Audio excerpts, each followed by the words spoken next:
Bring us honor, soldier. You beat that scout to scrap with its own legs?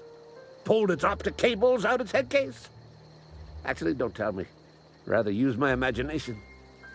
You're a passing fair soldier, I will confess. But you are one, and the enemy is legion.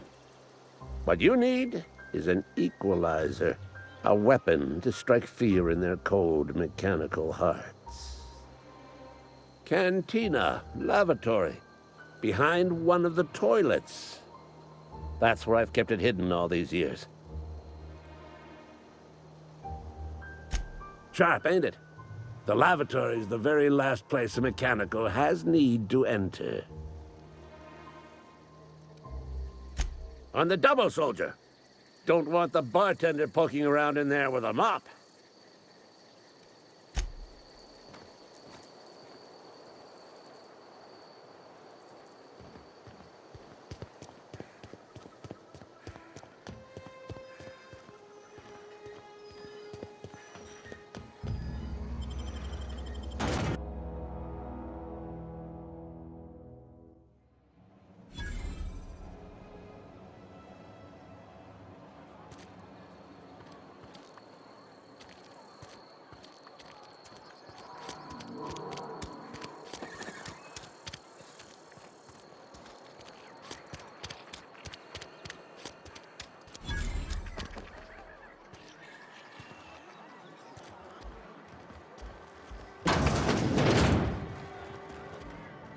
The latest report?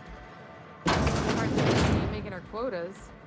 Devin's folk hadn't abandoned us. Cannery could use those extra hands.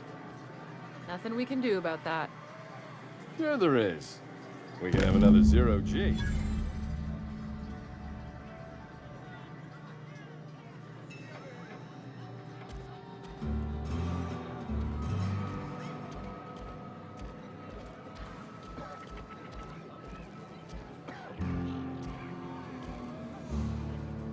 Know you. Amelia Kim, Spacer's Choice Beverage Dispenser. I don't know what you're about, but this here's a Spacer's Choice drinking establishment. We're all loyal, hard-working company folk here.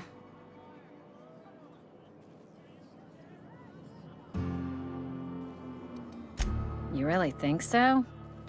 That's kind of you. I've been trying to keep the floors clean.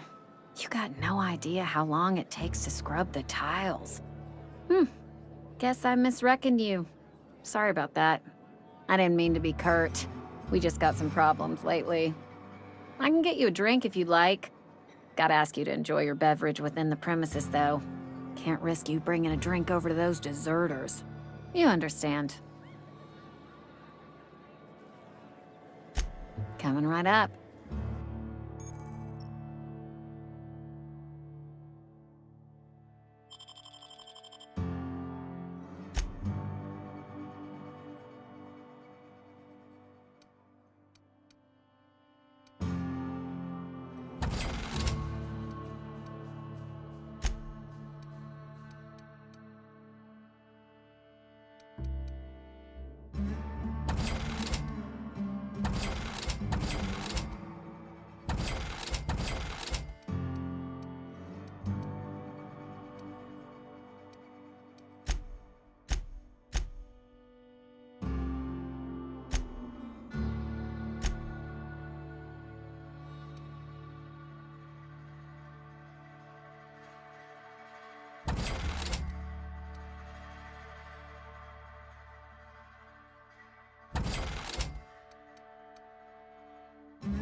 Bring us honor, soldier.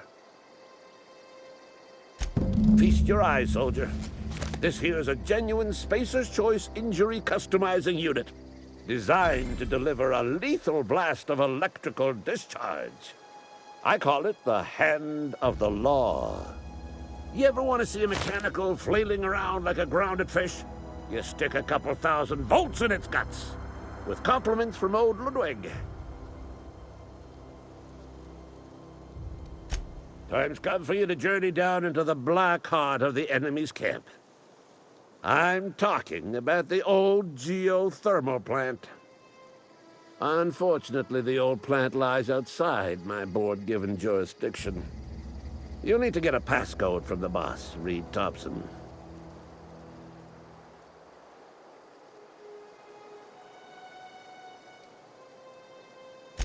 I need you to get us the brain of a mechanical. Well, not exactly a brain.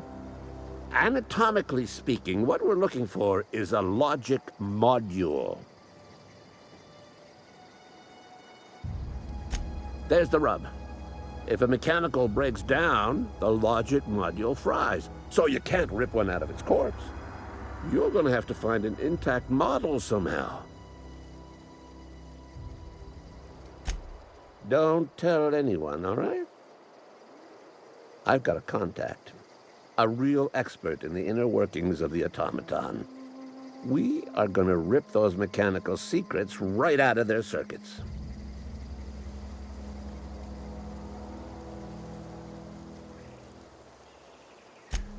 Well, excuse me. What I meant was I'm going to get a contact. I didn't know I had to be all prissy about my grammar around you.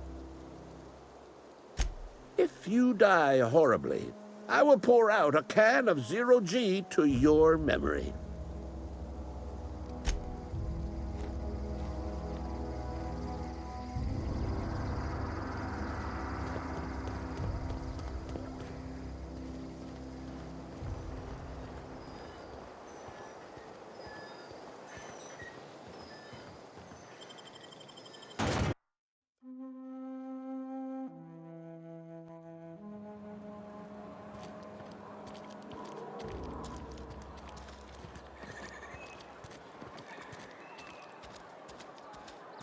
I'm sorry.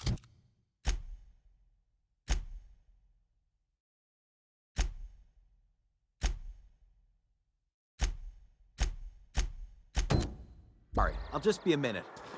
You had a minute. Next one comes out.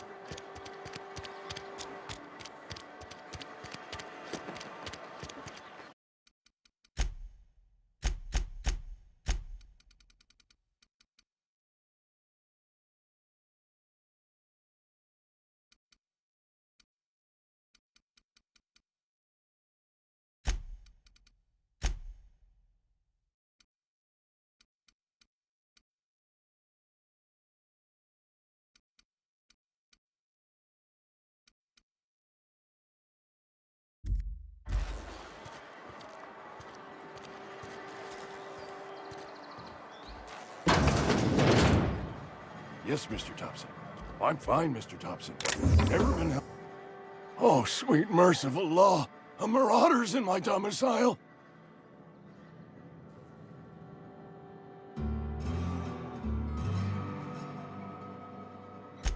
There a reason you're running around outfitted like one of those monsters? Did Mr. Thompson send you to put the fear in me? Well, you tell Mr. Thompson I'll be right at my post. Tomorrow. Bright and early tomorrow.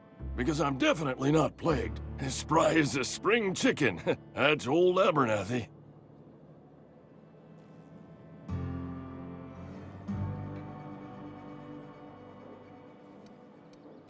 You some sort of wandering alienist? Walking into a man's own domicile, pestering him about his mental state?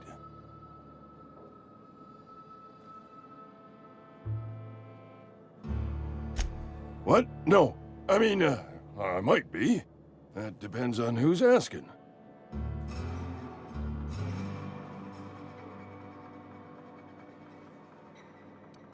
So Silas can afford a hired thug, but I still gotta pay him a burial tax.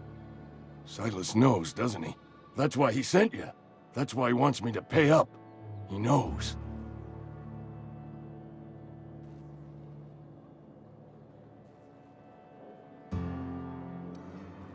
Sounds like he's already told you. You may as well hear it from me. I'm dying. I'm not long for this world. The date of my expiration is fast approaching, and soon I shall be ushered through the great cannery in the skies. It's plague. Has to be. Silas knows. He knows I got one foot in my grave, and now he wants to charge me for the other one.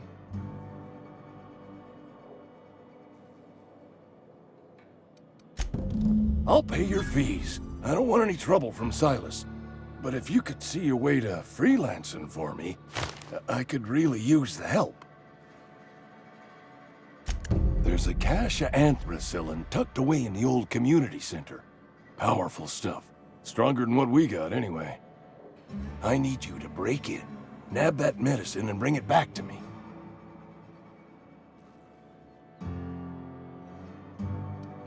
I'll do what I can.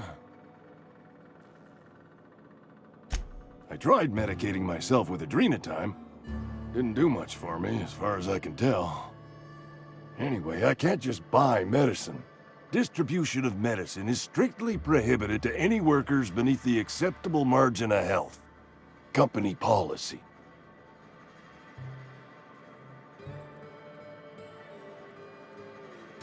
More like the company won't treat me because I'm not healthy enough.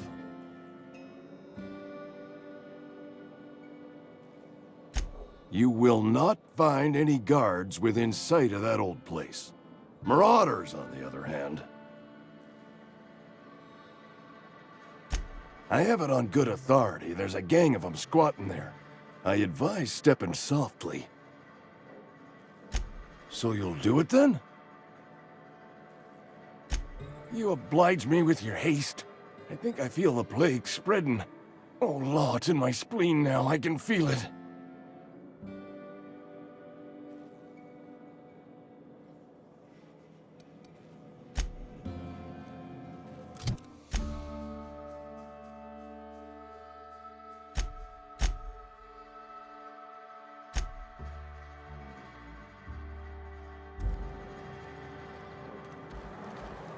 You're making a mistake working for Abernathy.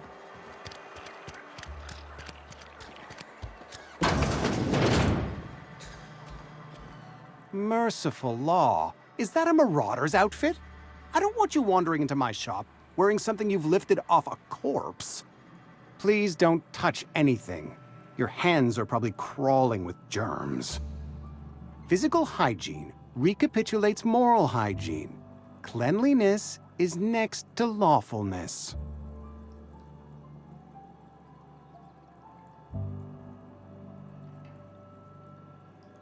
So everyone says, until someone forgets to cough into their elbow, and then we're all dying of plague. I'm Conrad. You will report to me if your hair fails to meet Spacer's Choice aesthetic standards. You will also report to me in the event of your death, whereupon I will clean and prepare your remains for interment.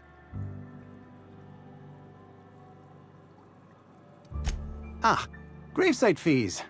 Silas and I had talked about this at length. I thought I'd made it clear my pecuniary situation precludes the necessary restitutions. I mean that I can't possibly pay my gravesite fees. I simply cannot afford it. I am a blemish on the prosperity of our fair settlement. When I expire, I expect Silas to toss my body into a ditch.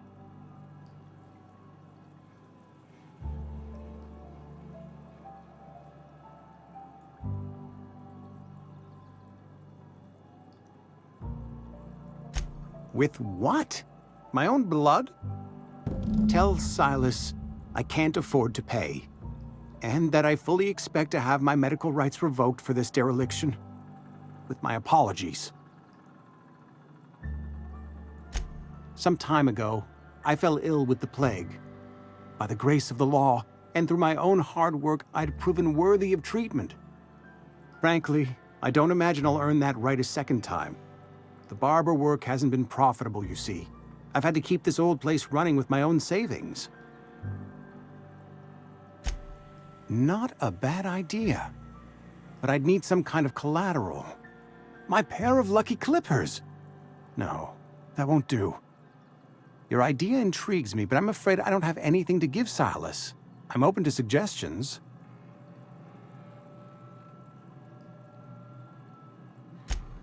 Much obliged.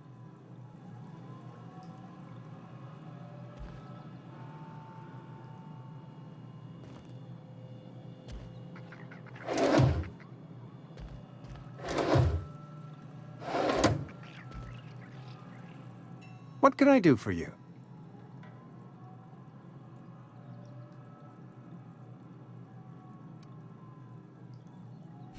Oh? Am I in the company of a fellow doctor?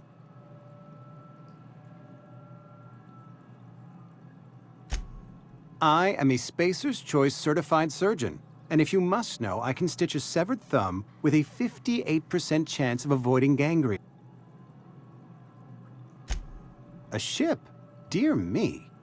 You seem to have lost the ability to distinguish between reality and fantasy. This is what happens when you let your imagination run wild. I don't approve of fantasizing.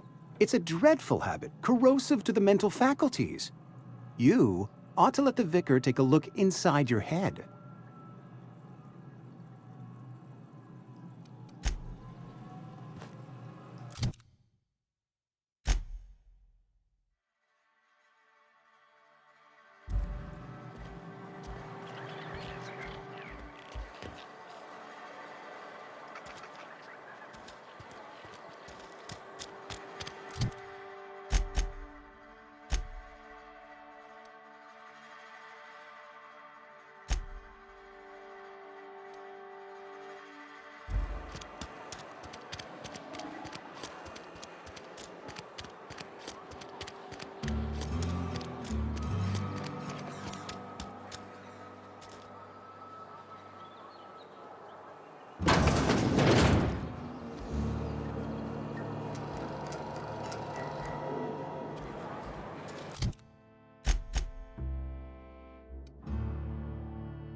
You the new worker?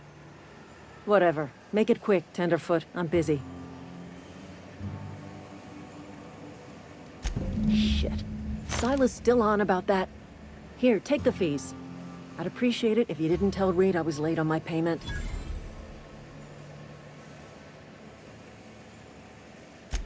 Because they're not my fees and not my gravesite. Guy I worked with shot himself. I paid the bill.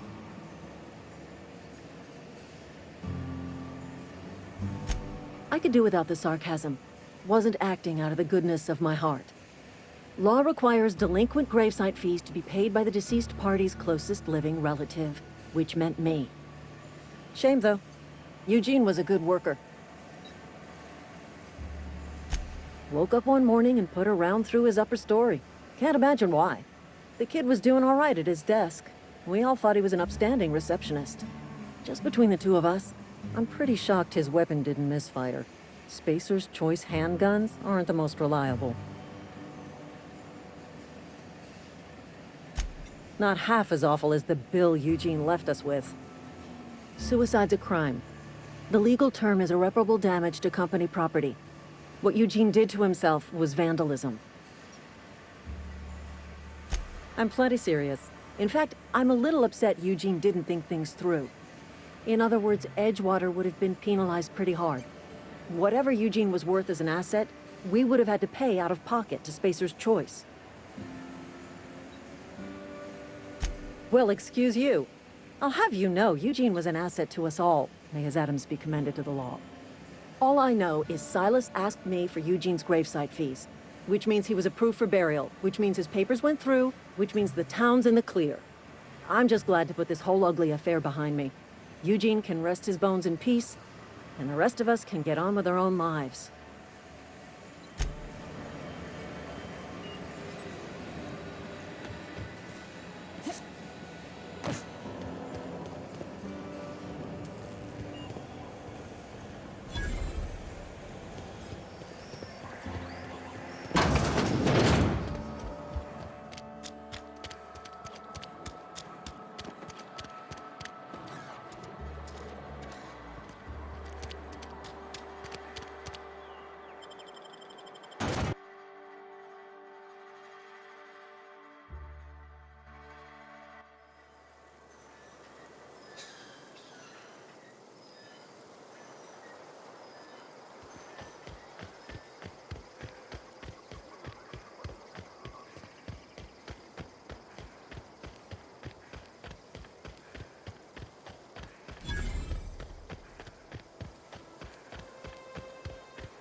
Grave digging's a fine profession.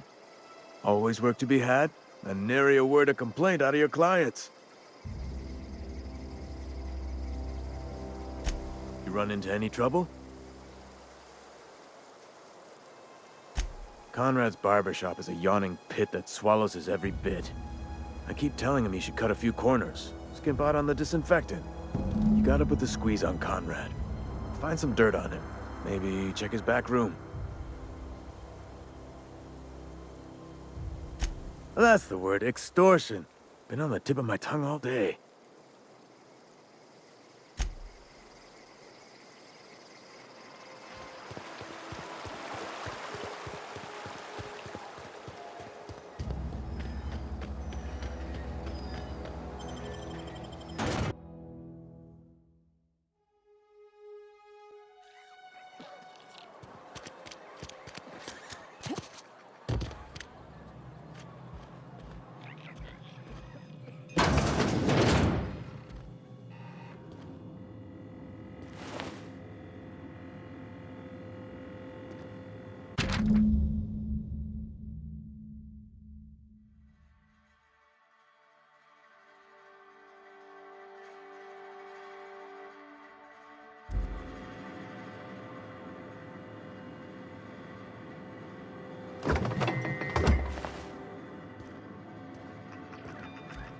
What can I do for you?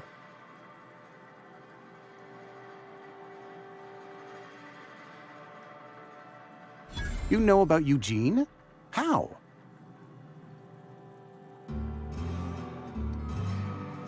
You probably heard it from one of our local gossip mongers. Eugene's golden teeth were a family heirloom, representing 3 generations of poor dental hygiene. He took them to his grave.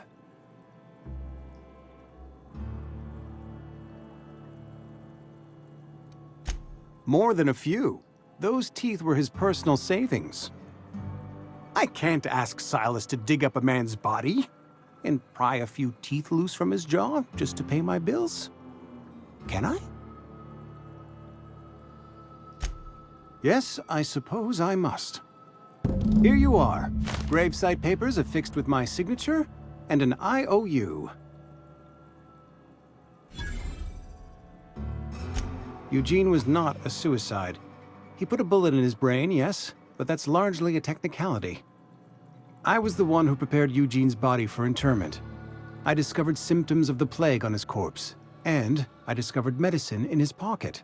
Lots of medicine. Eugene overdosed on adrenatime, which is known to cause psychosis and paranoia as possible side effects. The paranoia drove him to take his own life.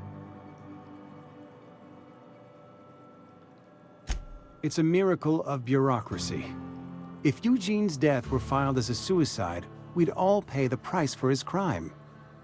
We can all thank our lucky stars that young Eugene was hopped up on medication and suffered its predictable side effect.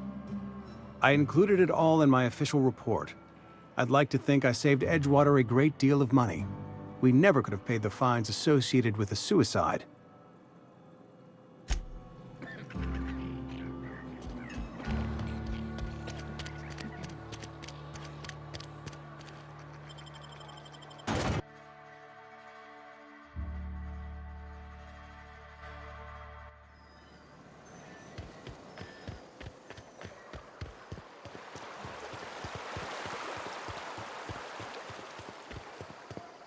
Something I can do for you?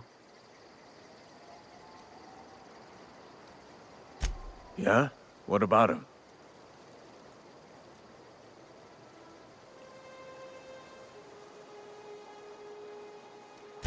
Yeah. Funny thing, Eugene's body ain't where it's supposed to be. The night we was supposed to commend his body to the earth, I had his grave all dug up and ready, right? And so I thought, I'll just rest my eyes a bit. When I woke up, his body was gone, spirited away, vanished. The footprints nearby suggested that Eugene was stolen by marauders. Or he rose from the dead.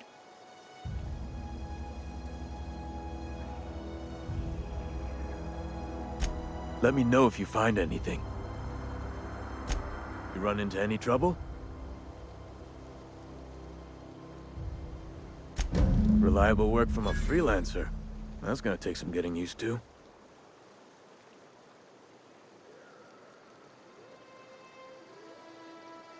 And I'll buy you a drink sometime.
Sometimes I wonder what I'm doing.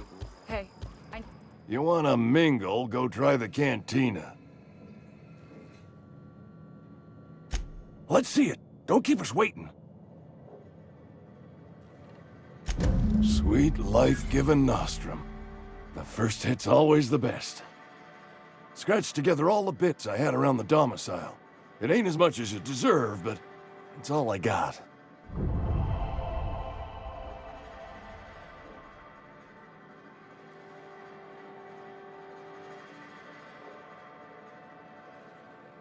You're wringing the blood out of me. Here, you can have whatever's in my pockets.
Miss Holcomb, I need you to explain this with us. The grease monkey, Argo? I'm sorry, Mr. Thompson, sir. You asked why it's taking so long to fix. The answer's technical. Don't apologize. Just try using small words for me. The cans bust open in the oven because she's set to cook saltuna, which isn't what we've got. Mr. Thompson? I think there's someone here to see you. Focus, Miss Holcomb. You and I are still talking. Let's start over. Walk me through the process. Show me where it's going awry. Well, sure. It's, mostly on account of what we're feeding into the mechanism. It puts food in cans. We have food, we have cans. Why won't it work like we need? She's expecting saltuna of a certain size. We're filling the cans with, well, not fish. Seems we've got a guest. Really now, Parvati, I do wish you'd spoken up. I do apologize.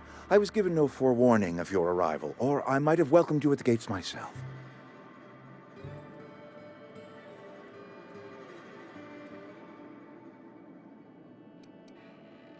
You were saying, Miss Holcomb. It's just what Bess needs is a proper refurbish. I can bandage her up and what all, but she's just old. Sorry, I'm sorry. I'll do better. And I do wish you'd stop referring to our cannery as Bess. Personification of company property is strictly contrary to the Spacer's Choice Code of Conduct. My apologies. I am not in the habit of allowing my guests to witness such a row. Now, what can I do for you? I'm Reed Thompson, Outpost Administrator. I must say, wearing a marauder's outfit is in very poor taste. I do wish you'd show your uniform a little more respect.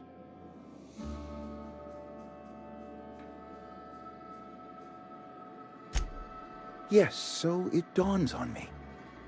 Seems I allowed my excitement to run away with my wits. Been a few seasons since we've had a visitor pass through.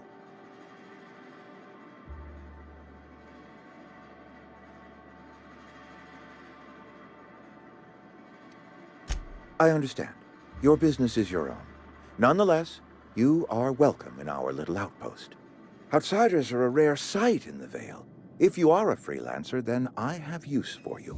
There is pay to be earned, or supplies to tide you over, as you prefer.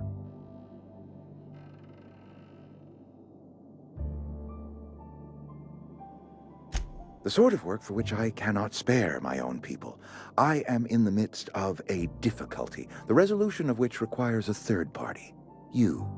There's an old botanical lab, mostly abandoned now, but still eating up power from our plant, power which our cannery sorely needs. I need you to go to the geothermal plant and reroute power from the botanical lab over to us. Simple as that. I was not entirely sure how to tell you this. The botanical labs are not legally inhabited, but there are people who live there.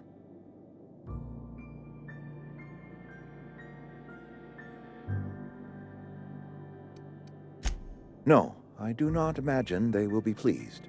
But like a parent disciplining an unruly child, you will be doing them a kindness. The people living in the botanical labs, they're deserters. Former workers. I need them back at their posts. I need them to come home.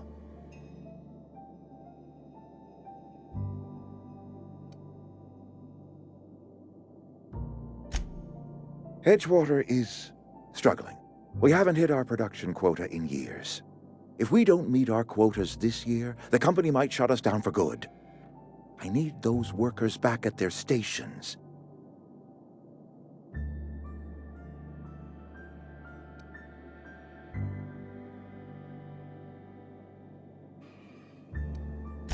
Neither do I. The fault was entirely mine. I pushed them too hard.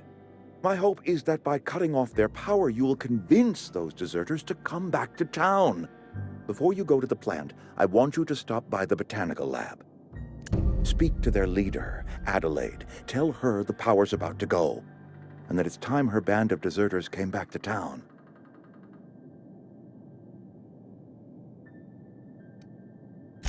Adelaide's older than the other deserters. She's dignified, kindly. From what I understand, her camp looks to her for leadership.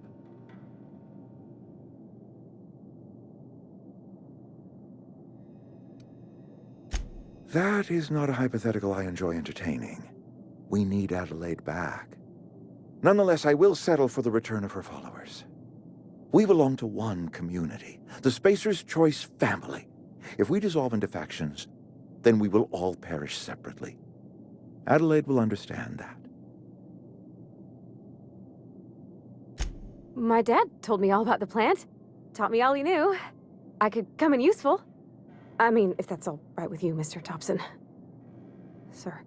I hesitate to part ways with Miss Holcomb, but I cannot deny that she is talented and may prove useful to you. You will need an administrative passcode in order to enter the plant. I am trusting you with mine, and trusting Miss Holcomb to guide you if you'd like. Great! I got my wrenches and diagnosticators and hairpins and engine tape, so I'm all set. Well, I am glad to hear that. Best of luck to you, and thank you again for your help. It is a lot to ask of a stranger, I know.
I'm going. Be right there. On my way. Heading back. We better clear out of Mr. Thompson's office.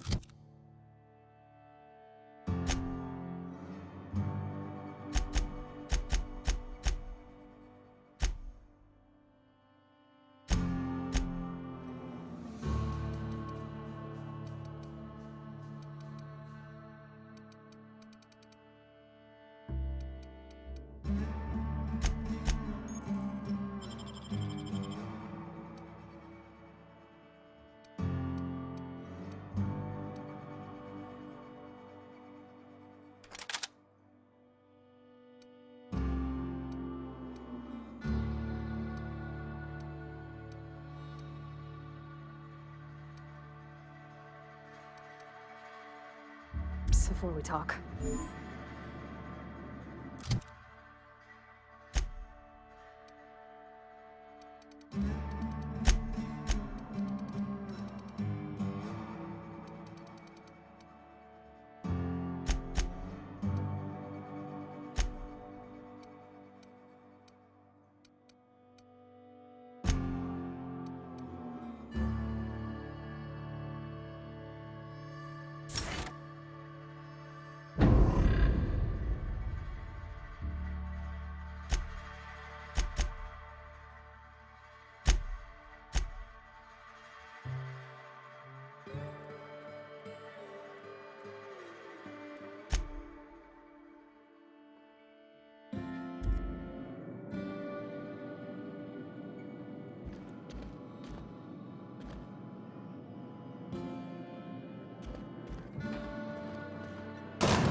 We better clear out of Mr. Thompson's office before we talk.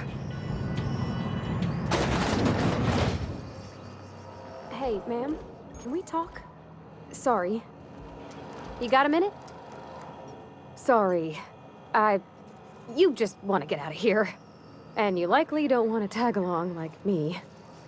It's just, Mr. Thompson has his own view on matters, on account of it's his job and what all, but that's not the only side of the tale. To Mr. Thompson, a person's a gear. It does its job quiet-like. If it squeaks or stutters, it gets replaced. The deserters are decent folk. I knew some of them before they left. Life's hard here, especially for them that don't fit in so well. We're one big Spacer's Choice family, but every family's got the one the rest whisper about. Mr. Thompson's aiming to take away their power. They'll have no lights to see, nor heat to cook. They'll be at the mercy of marauders, or worse. I think you should talk to the town's vicar about it. Max, his name is.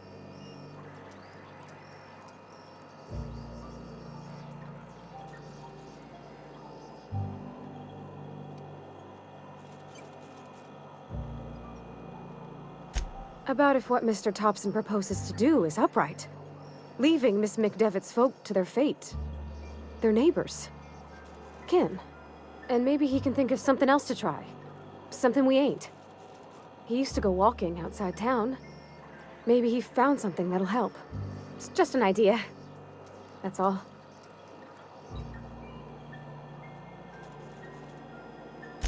Thanks, ma'am. I just think when you gotta make a decision that'll hurt somebody, it's best to think on the right and wrong of it. That's what my dad used to say anyways. Yeah, huh?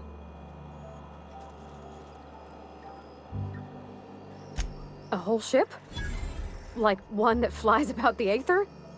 That's a tall order. I guess the generator that powers Bess? I mean, the cannery. If you turn on the thermal plant like Mr. Thompson wants, we can shut down the generator. Then it'd be safe to yank the regulator.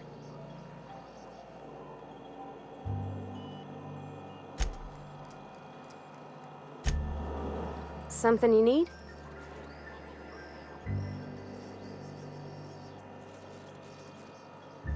That's on account of how I never met her.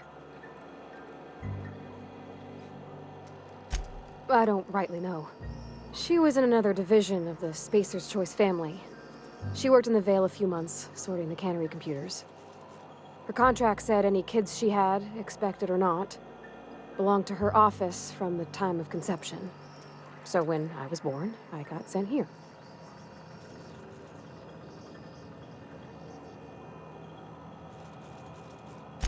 Well, I don't know about normal. Dad said she worked under some kind of special contract. It's sensible. Dad just fixed machines. She did some kind of crazy math, high-level stuff. Better to raise me on his time than hers.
I always wanted to poke around in here.